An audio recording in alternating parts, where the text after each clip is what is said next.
Je suis en train de créer un outil qui permet justement de mesurer la qualité de votre tracking. J'ai fait un peu une checklist. Qu'est-ce que je voudrais vérifier avec mon outil de tracking idéal? Déjà, je voudrais vérifier la perméabilité aux adblockers. Donc, est-ce que finalement, le tracking se déclenche s'il y a un adblocker? Je voulais vérifier justement la perméabilité aux ITP. Donc voilà, est-ce que finalement mes cookies sont restaurés? Est-ce qu'ils sont complètement bloqués? Je voulais également justement vérifier le consent mode. Donc là, l'outil il est en ligne. C'est dhsdigital.eu/tracking. N'hésitez pas à aller le tester et à faire un retour à Danilo directement à moi sur LinkedIn. Salut à tous et bienvenue dans ce nouvel épisode que vous regardiez en audio ou en vidéo. On est très content de vous avoir. C'est le deuxième épisode de notre série tracking qu'on a lancé il y a quelques mois avec Dylan, qui est notre expert tracking chez DHS. Il y a 4 ou 5 mois, tu étais venu nous parler des 3 grands obstacles au tracking. C'est un épisode qui a été très apprécié. On a eu quelques commentaires là-dessus parce que c'était quelque chose qui était visuellement attendu sur les obstacles au tracking et qu'est-ce qui fait qu'on peut y remédier. Aujourd'hui, on va peut-être revenir un peu sur les actualités du côté tracking, ce qui a changé ces derniers mois. Et aussi, on va vous parler d'une petite surprise, quelque chose qu'on a développé avec Dylan et qui vous permettra de vérifier la qualité de votre tracking. Donc, je propose peut-être à toi, Dylan, de revenir rapidement sur les obstacles. Comme ça, tout le monde est à jour. Nous expliquer ensuite ce qui s'est passé ces derniers mois de notre côté chez les clients. Et puis après, on passe à l'outil en lui-même qu'on voulait vous présenter. Salut Danilo. Écoute, content d'être de retour sur le podcast. Moi aussi, j'ai bien apprécié faire le premier épisode avec toi. Plongeons directement dans le vif du sujet. Donc, pour les retardataires, je vais quand même revenir, donc, comme tu dis, sur les grands obstacles du tracking ces dernières années. Qu'est-ce que c'est? Il y en a 3 principalement. Donc, tout d'abord, il y a les adblockers. Donc, les adblockers, ce sont les extensions de navigateurs qui bloquent les publicités, mais elles bloquent également des scripts venant de sites tiers. Donc forcément, ça bloque souvent les pixels, ça bloque les cookies. Donc qu'est-ce qui se passe? Ça bloque totalement le tracking en général. Donc les adblockers en chiffres, c'est quoi? C'est 30% des Français. Donc potentiellement, c'est une grosse perte de données. Deuxième obstacle, donc qui est né avec iOS 14, ce sont les ITP. Donc les ITP, c'est quoi? C'est les Intelligence Prevention Tracking. Donc c'est quoi? C'est une fonctionnalité des navigateurs, notamment Apple, donc Safari c'est le plus connu, qui limite notamment l'utilisation des cookies pour protéger la vie privée. Donc ça réduit la durée de vie des cookies parfois ça les bloque totalement si c'est des cookies tiers, et si c'est des cookies first party, ça les limite à 7 jours. Donc, potentiellement, ça va fausser votre ROAS puisque ça va fausser de l'attribution tout simplement. Ça complique le suivi des utilisateurs sur du long terme. Et enfin, troisième obstacle, c'est le RGPD. Donc, le RGPD, c'est la loi qui aujourd'hui impose d'obtenir un consentement explicite des utilisateurs avant de les suivre.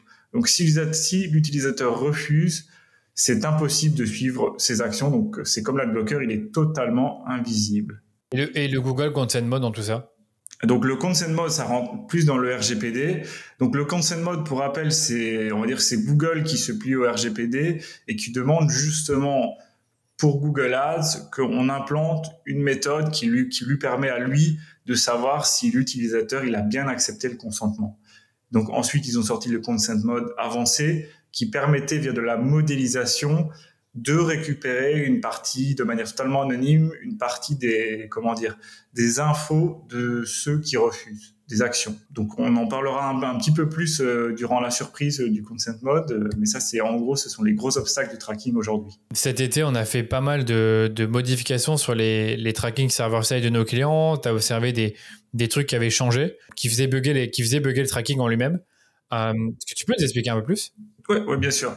Donc, on a pas mal de nos clients qui sont des e-commerçants et donc une partie de ces e-commerçants qui ont un site sur Shopify. Et donc, Shopify, en fin de cet été, ils ont imposé une mise à jour du checkout, donc le checkout extensibility. Cette mise à jour, qu'est-ce qu'elle a changé concrètement? Donc, elle a ajouté une sandbox. Donc, c'est-à-dire pour des raisons légales, Shopify ont dû mettre une sandbox qui empêche, donc qui en fait fait une couche en plus, ce qui empêche nous, annonceurs trackers, de récupérer les cookies directement dans le navigateur de l'utilisateur. Donc qu'est-ce qui s'est passé pour certains clients? C'est simplement qu'on n'avait plus de remontée. Il a fallu refaire une configuration pour de nouveau récupérer ces cookies. Donc en soi, c'est donc les annonceurs qui étaient sur un tracking server-side et sur Shopify, tu devais faire un changement spécifique au GTM server-side. Voilà. Donc c'est ça. Pour expliquer, en gros, donc comme je te dis, il y a une sandbox en plus. Donc c'est-à-dire que on n'a plus directement accès à ce qui se passe dans le navigateur du visiteur, mais on a accès à la sandbox. Donc qu'est-ce qu'on a fait avec notre tracking server-side? C'est qu'on a demandé au serveur de déposer les cookies comme le FBC. Donc pour rappel, le FBCLID qui permet à Facebook de s'attribuer justement un événement. Et vu que le checkout, donc c'était les événements les plus importants sur nos campagnes, c'est paiements initiés et achats, il a fallu rétablir ce FBC. Et l'avantage du tracking server-side, comme je t'en parlais juste avant, c'est qu'on n'est pas limité à 7 jours.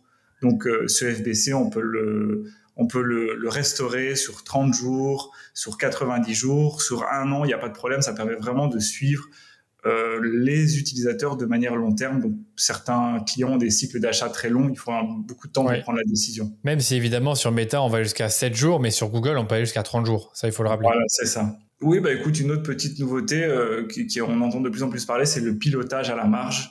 Donc, aujourd'hui, on propose également à nos clients de piloter leur tracking à la marge. Donc, c'est super intéressant si vous avez des produits qui ont des marges différentes. Au lieu de se baser sur le chiffre d'affaires, vous pouvez avoir un produit finalement qui se vend cher mais qui a une petite marge. On peut se baser sur la marge. C'est ça. Et ça, en fait, à la fois sur Google Ads et sur Google Ads, si je te dis pas de bêtises, tu peux choisir comme valeur de conversion la marge plutôt que le chiffre d'affaires. C'est ça, en fait.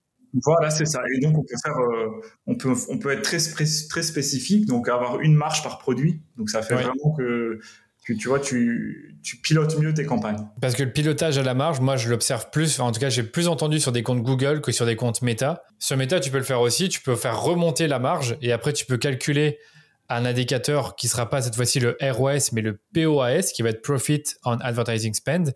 Et si le POS, il est en dessous de 1, ça veut dire que tu n'es pas rentable. Et s'il est au-dessus de 1, ça veut dire que tu es rentable. Parce que entre avoir un ROS de 10 sur un produit qui a une faible marge et un ROS de 3 sur un produit qui a une très forte marge, c'est pas la même chose. Donc c'est pour ça qu'en fait, le POS réconcilie ce problème-là du fait, comme je l'ai dit tout à l'heure, que tu as des produits qui vont avoir des marges totalement différentes. Et donc ça, c'est vrai que c'est un truc qu'on est occupé à mettre en place. Ouais, voilà. Et du coup, en fait, ça montre vraiment la flexibilité d'un tracking server-side, c'est qu'on peut manipuler les données avant de les envoyer aux différentes régies publicitaires.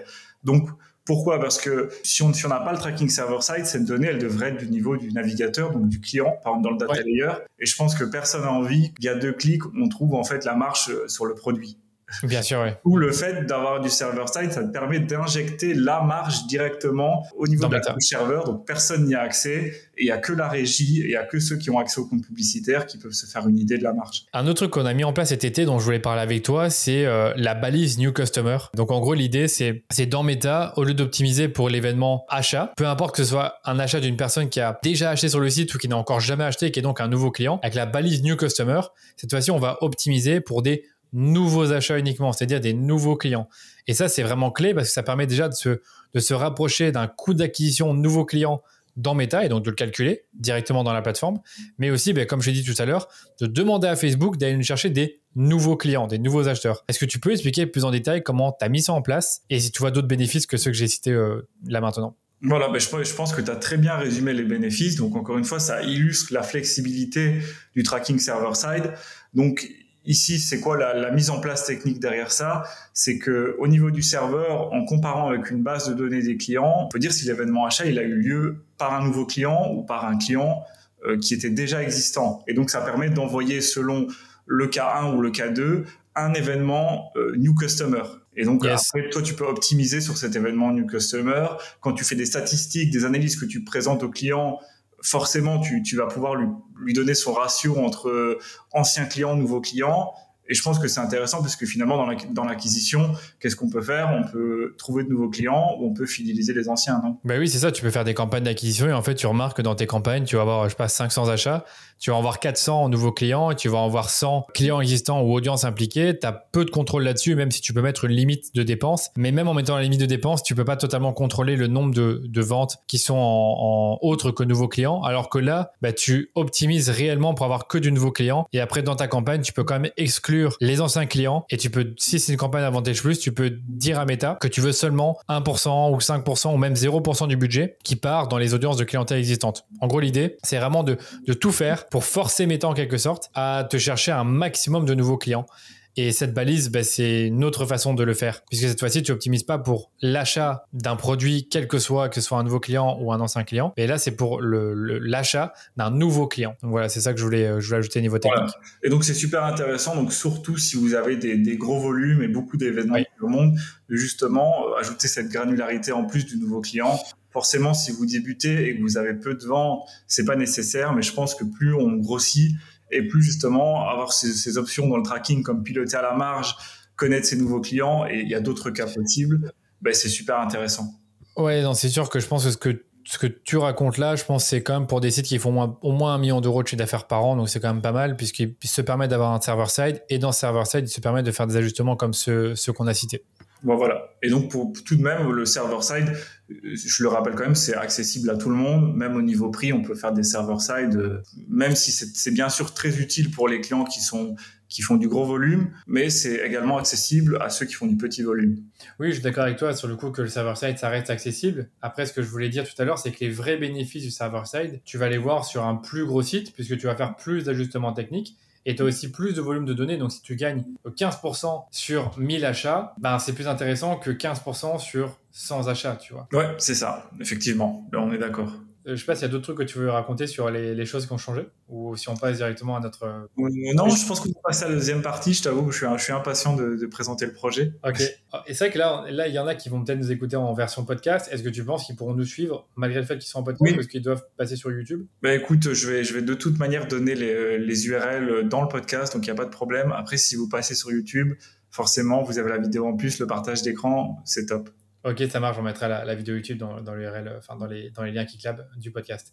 Qu'est-ce que j'ai fait? Je suis en train de créer un outil qui permet justement de mesurer la qualité de votre tracking. Donc pour la petite histoire, forcément en tant qu'expert tracking, j'utilise souvent des outils du style Cookies Checker qui permettent justement de voir sur un site est-ce que la bannière de consentement elle est bien activée, d'avoir une liste des cookies, etc. assez rapidement. Et je me suis dit tiens, mais je trouve pas d'outil qui pourrait justement accélérer la vérification du tracking, donc pourquoi pas le créer? Ok, d'accord, je vois. Donc en fait, tu pouvais vérifier les cookies, mais tu pouvais pas vérifier si par exemple tu es sur un tracking server-side, API, Voilà. pixel. Voilà, donc en fait, j'ai fait un peu une checklist. Qu'est-ce que je voudrais vérifier si avec mon outil de tracking idéal? Déjà, je voudrais vérifier la perméabilité aux adblockers. Donc, est-ce que finalement le tracking se déclenche s'il y a un adblocker, oui ou non? Je voulais vérifier justement la perméabilité aux ITP. Donc voilà, est-ce que finalement mes cookies sont restaurés? Est-ce qu'ils sont complètement bloqués? Et je voulais également justement vérifier dernièrement, c'est le consent mode. L'outil il est en cours de création et mon but c'est vraiment de l'améliorer, d'en faire un outil parce que finalement je m'en sers aussi pour travailler. C'est-à-dire que toi, quand tu m'envoies un prospect et tu me dis tiens, est-ce que tu peux faire une analyse du tracking? Mais moi, avant de faire toute chose, je le passe dans mon outil et comme ça je regarde tiens, j'ai vu ça, et de là je pars et je vérifie si c'est bon, bien sûr. Okay. Donc à tous nos auditeurs, donc là l'outil il est en ligne. C'est dhsdigital.eu/tracking. N'hésitez pas à aller le tester et à faire un retour à Danilo ou directement à moi sur LinkedIn de l'outil. Parce que l'outil est fonctionnel. Là, tu parles de l'améliorer, donc je suppose d'ajouter d'autres fonctionnalités que toi seul a le secret. Mais là, actuellement, on peut déjà utiliser l'outil et tester sur site directement. Je ne sais pas si tu veux nous faire une démo. Moi, je suis curieux de voir. Donc du coup, Danilo, ce que je te propose, c'est de faire un test justement sur un prospect. Qu'est-ce qu'on fait? Comment ça fonctionne? C'est très simple, c'est accessible à tous. On prend l'URL, on le rentre dans le champ et bien sûr, on coche la case CAPTCHA. Et ensuite, on clique sur « Analyser votre tracking ». Donc là, l'outil fait sa petite popote et il va nous sortir un score. Donc là, tu as un score de tracking là, sur le coup. Ouais, donc notre prospect ici, il a un score de 45 sur 100. Donc, il y a plusieurs points qui ont été mesurés. Donc, tout d'abord, qu'est-ce qu'on voit? C'est qu'il a bien une gestion centralisée de ses tags. Donc, le plus connu, c'est Google Tag Manager. Donc, comme ça, au lieu de déclencher ses tags à chaque fois séparément, il les déclenche depuis un endroit. Donc, c'est facile de vérifier la structure, etc. Et en plus, ça réduit le temps de chargement du site. Donc, c'est une bonne chose aussi à ce niveau-là. Ok, donc ça c'est bien. Du coup, là, qu'est-ce qu'on voit en deuxième? On voit son GTM n'est pas proxifié. Donc, qu'est-ce que ça veut dire? C'est-à-dire qu'il ne bypasse pas les adblockers. Donc, mauvaise nouvelle pour notre prospect, puisque là, il perd peut-être presque 30% d'utilisateurs, donc qui sont simplement invisibles. Ok. Donc, tu t'en doutes, pour les achats, ça fausse un peu les ROAS. Donc, ma recommandation, c'est quoi? Donc, c'est de proxifier son GTM. Ça veut dire quoi? Donc, ça veut dire qu'en gros, au lieu de voir googletagmanager.com /GTM ID, là, tu aurais simplement un sous-domaine de son site. Donc, par exemple, dans ton cas, dhsdigital.eu, tu aurais par exemple dh.dhsdigital.eu. Et c'est depuis ce proxy que serait lancé GTM. Ok. Et ça lui permet de passer au-dessus des adblockers. Malin tout ça. Et ensuite, troisième point, ici, on regarde un peu les ITP. Et donc, malheureusement, on voit que notre prospect, ici, il y a du travail parce qu'il n'a pas mis de mesures contre les restrictions des ITP. Donc, qu'est-ce que ça veut dire potentiellement? Potentiellement, c'est-à-dire que s'il utilise là des cookies tiers, ce qui est probablement le cas, ils sont totalement bloqués par des navigateurs comme Safari. Et s'il a des cookies first party, donc qu'il aurait généré lui-même depuis son serveur, pas forcément son serveur de tracking, mais également depuis son serveur, s'il a un WooCommerce par exemple sur WordPress, ben là, ça limiterait la durée de vie des cookies à 7 jours. Donc, encore une fois, pour ceux qui ont des cycles de vente longs, mais au niveau de l'attribution des conversions, ça va fausser le ROAS. Donc, qu'est-ce qu'on recommande? Encore une fois, c'est la mise en place d'un tracking server-side où on peut restaurer les cookies. Ok, parce que là, ce prospect-là n'a pas de tracking server-side. Voilà, donc après, j'ai bien sûr, moi, comme je te dis, l'outil est en bêta, donc je fais toujours une double vérification. J'ai bien sûr, moi, vérifié de mon côté et tout était vrai. Donc, le prospect n'a pas de tracking server-side et il n'a pas de GTM proxifié. Donc, ce sont deux choses différentes puisqu'on peut avoir un tracking server-side et ne pas avoir proxifié son GTM. Et est-ce que l'outil pourra te dire quels événements sont bien installés, ont les bons paramètres? Pas tous les événements, parce que forcément, un événement achat, il faut quand même un achat se déclenche. Mais je suis en train de travailler sur la vérification des événements aussi. Ok, donc, super.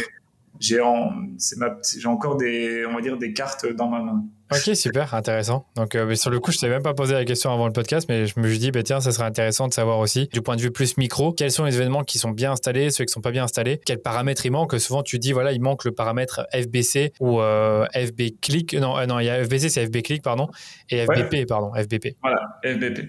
Et du coup, là, il manque un petit encart que je suis en train de faire, donc c'est par rapport au consent mode. Donc, il n'est pas encore là. Donc, c'est pour savoir justement que vaut ton installation du consent mode. Est-ce que le mode avancé est activé ou pas? Dans tout en dessous, j'ai rajouté aussi une petite FAQ. Donc, le but de l'outil, c'est qu'il soit accessible à tous. Donc, je pense que c'était important d'expliquer aussi à tout le monde les termes qu'on utilise. Donc, on en a déjà parlé dans le premier podcast. Donc, je ne reviendrai pas en détail, mais c'est quoi le server-side? C'est quoi la différence avec l'API de conversion? Est-ce que ça nécessite le consentement, etc.